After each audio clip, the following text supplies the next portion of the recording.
Assalamualaikum warahmatullahi wabarakatuh. Perkenalkan, nama saya Anggun Putri Elda, NIM 19087066. Baik, di sini saya akan membahas tentang administrasi layanan khusus. Yang pertama, pengertian administrasi layanan khusus. Administrasi layanan khusus adalah memberi layanan secara khusus atau suatu usaha yang tidak secara langsung berkenalan tetapi secara khusus diberikan oleh sekolah kepada siswanya atau mahasiswa agar mereka belajar lebih optimal dan melaksanakan proses belajar.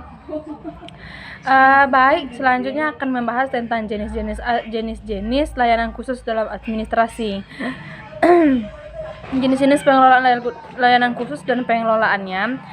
Layanan khusus yang diberikan sekolah kepada peserta didik antara satu sekolah dengan sekolah lainnya umumnya sama. Tapi proses pengelolaannya dan manfaatnya yang berbeda-beda. Dan di sini kita akan menjelaskan beberapa layanan khusus yang diberikan oleh sekolah atau fasilitas yang diberikan oleh sekolah. Astaga.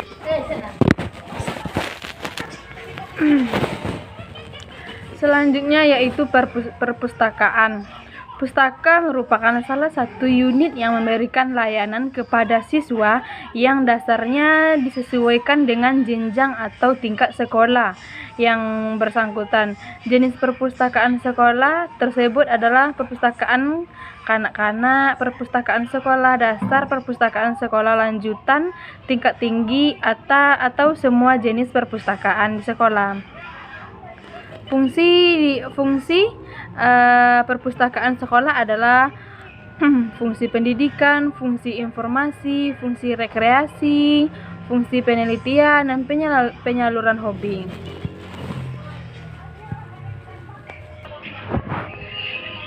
Peranan guru dalam administrasi layanan khusus ini adalah terbagi atas 4. Itu yang pertama, memperkenalkan buku-buku kepada siswa dan guru-guru, memilih buku dan bahan pustaka lainnya yang akan dibeli, mempromosikan perpustakaan baik untuk pemakaian maupun pembinaannya, mengetahui jenis, menguasai kriteria umum yang menentukan hal baik dan buruknya. Terakhir, mengusahakan agar siswa aktif membantu perkembangan perpustakaan.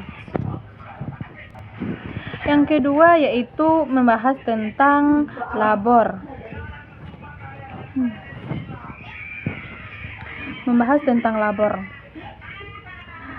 Menurut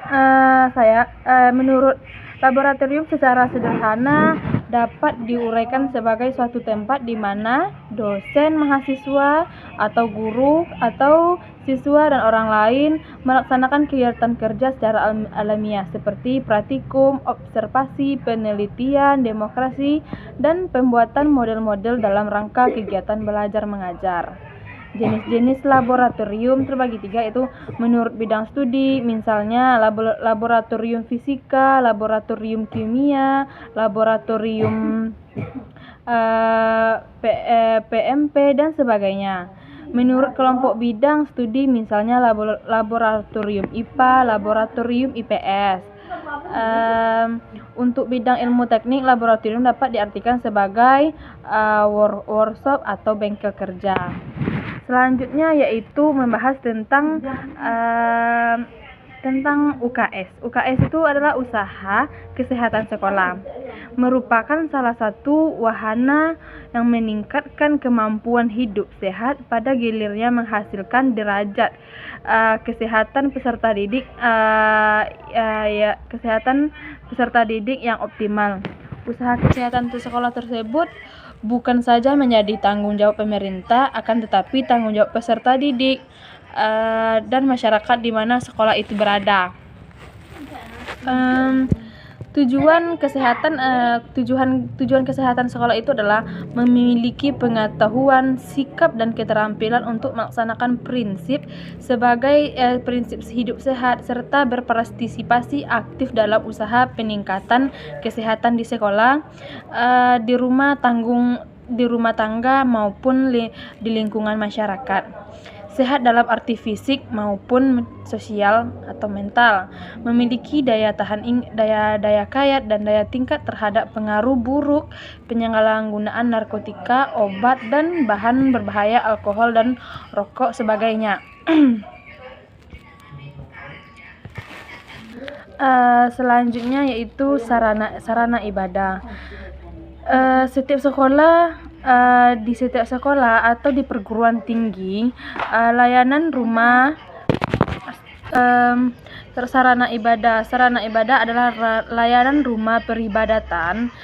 Itu sangat penting, sangat diperlukan untuk peribadatan adalah sebuah layanan yang diberikan oleh sekolah agar yang dimaksud layanan tersebut adalah bisa digunakan untuk ibadah atau melaksanakan segala hal sesuatu seperti praktik sholat atau yang lainnya. Setiap sekolah pasti mengadakan tempat ibadah maupun perguruan tinggi, serta bisa membantu keharmonisan dan silaturahmi dengan peserta lain ketika saat mengadakan suatu acara dalam tempat ibadah tersebut, dan agar menjadi manusia yang baik dan beriman. Selanjutnya layanan administrasi layanan khusus ini adalah yang termasuk juga itu asrama. Baik dari perguruan menengah atau perguruan tinggi, di situ akan diberikan fasilitas asrama dari jenjang menengah sampai jenjang yang tinggi. Apabila seseorang jauh dari orang tuanya, bagi mereka yang jauh dari orang tuanya, mereka diberi fasilitas asrama untuk tinggal di situ kan. Selain untuk fasilitas asrama peserta didik, asrama juga mempunyai manfaat untuk peserta didik. Yang pertama, untuk mengerjakan tugas, dikerjakan tugas dengan cepat dan sebaik-baiknya, terutama berbentuk tugas kelompok, memberikan tingkah laku, bagaimana tingkah laku kita di dalam asrama tersebut, saling menghormati sesama teman di dalam asrama, saling mengingatkan satu sama lainnya. Jika peserta didik mendapatkan kesulitan, maka teman asrama bisa membantu untuk pengiriman dari orang tua, terlambat ataupun membantu sebagainya yaitu sakit. Semuanya bisa dilakukan oleh anak asrama. Selanjutnya itu fasilitas layanan khusus itu administrasi. Administrasi tersebut termasuk juga salah satu layanan yang yang beranggotakan orang-orang atau badan yang memberikan masuk dan keluar sebagai anggota dengan bekerja sama secara kekurangan menjalankan usaha untuk mempertinggi kesejahteraan jasmani dan jasmaninya para anggotanya tersebut, dan mengandung unsur-unsur bahwa perkumpulan koperasi bukanlah perkumpulan modal, akan tetapi perkumpulan sosial. Sukarela menjadi anggota netral terhadap aliran dan agamanya. Tujuan mempertinggi kesejahteraan jasmani anggota-anggota dengan kerjasama sesuai kekurangan. Selanjutnya, memberikan sarana transportasi. Sarana transportasi bagi peserta didik merupakan sarana penunjang untuk kelancaran proses belajar mengajar, dan peserta didik akan merasa aman apabila pulang tepat waktu, dijemput tepat waktu. Transportasi yang dibutuhkan dalam sarana prasarana peserta didik itu yang dibutuhkan transportasi yang bersangkutan atau pihak swasta.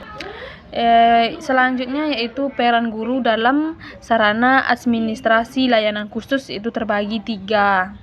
Yang pertama yaitu ketertiban guru dalam administrasi perpustakaan. Misalnya, memperkenalkan buku-buku baru kepada siswa yang baru, memperkenalkan bagaimana isi buku, memperkenalkan bagaimana buku yang baru-baru keluar, mengajarkan kepada siswa yang belum mengenal buku tersebut. Yang kedua, menguasai jenis buku dan menguasai kriteria umum membentuk baik buruknya suatu koleksi buku perpustakaan. Yang ketiga yaitu mempromosikan perpustakaan baik untuk pemakaian maupun pembinaan. Ada juga layanan administrasi khusus ini itu Kaferia sekolah. Pertimbangan awal pendirian kaferia, warung atau kantin di sekolah bukan berarti karena unsur bisnis semata tanpa memperhitungkan aspek lain yang lebih penting. Keberadaan kriteria atau warung kantin sekolah diharapkan mampu menyokong mampu belajar mengajar dari sisi keperluan mahasiswa, ya makanan bagi siswa. Kriteria warung atau kantin sekolah secara tidak langsung punya kaitannya dengan proses belajar mengajar sekolah. Adalah prosesnya belajar mengajar tidak dapat berjalan sebagai mestinya karena siswa lapar atau haus. Beberapa hal yang harus kita perhatikan dalam kaferia warung kampus sekolah. Yang harus kita perhatikan itu terbagi 5 macam. Yang pertama yaitu